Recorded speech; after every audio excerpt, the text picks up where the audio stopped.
I want to throw in a comment here that I know how a lot of people feel right now. They're hearing a barrage of information, and then you're telling us to read other books, and some of them aren't even in English, and it's a little overwhelming, right? What always helps me, because I've been studying world religions and cults and sects and so on for like 30 years, it always helps me to get to core ideas. What is central? And you know the story about when I took a group and we toured a mosque in Chicago, and I had a chance to ask the imam, and I centered in, and you referred to it in your talk, but I centered in on Jesus.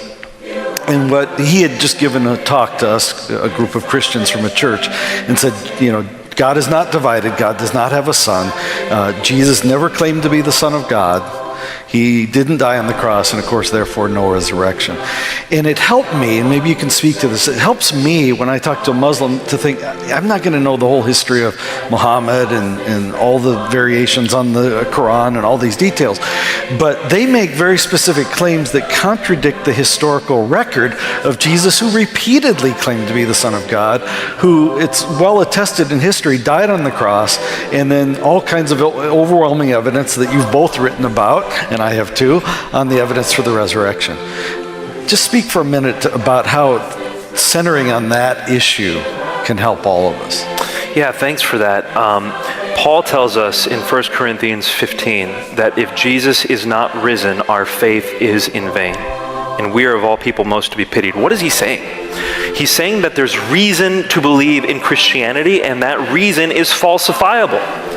If Jesus didn't rise from the dead, our faith is in vain. So take a look at history and see if there's good reason to believe Jesus rose from the dead. Now, I said this briefly before, but now I have an opportunity to expound upon it. There is no good historical explanation for what happened to Jesus except that he rose from the dead. I saw that as a Muslim. And even today when I have conversations, again, I had a conversation just the other day at Oxford with a brilliant young mind. And I said to him, this is the evidence for Jesus' resurrection. What do you think? He says, well, I don't have to make a conclusion. And I said, you're right, you don't. But if you do, the only good one is that Jesus rose from the dead. It's the only way you can get out of it. If you say, well, Jesus didn't survive crucifixion, bad conclusion. Yeah. That Jesus survived, that's a bad conclusion. So, no matter who you talk to, if you talk to a Hindu, if you talk to a Jew, if you talk to a Muslim, if you talk to an agnostic or an atheist, if you focus on the resurrection, which, by the way, is what the disciples preached from the very beginning, this man Jesus is risen from the dead, repent and be baptized for the forgiveness of sins, first sermon ever given by Peter. If you take a look at what the disciples emphasized, it was that Jesus rose from the dead, and that's the reason we can have confidence in our faith, and that works with anyone across the board. And here's what with this imam in the mosque, when I was, again, in Chicago, I asked him, I said, you're making these claims, Jesus wasn't the Son of God, didn't die on the cross, didn't raise from the dead. I know you believe that, and I know it's based on what you believe Muhammad was revealed, in a cave 600 years after the time of Christ. My question to you is, do you have any historical evidence for that? And he just glared at me, and then he said, I choose to believe the prophet.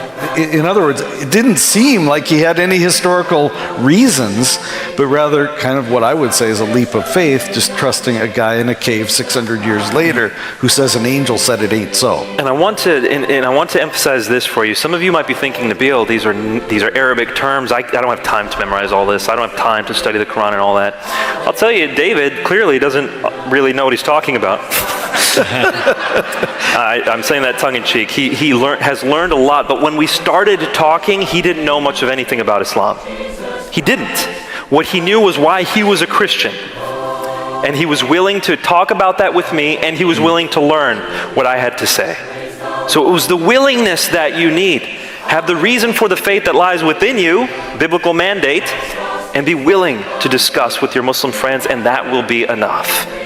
Don't think you have to be a scholar to talk to people. You don't. Yeah. Mm-hmm. And again, I think focusing on the core issue of Jesus, his identity, the historical truth of his claims and the resurrection, I think can help any of us really engage at a meaningful level on the central issue with Muslim folks.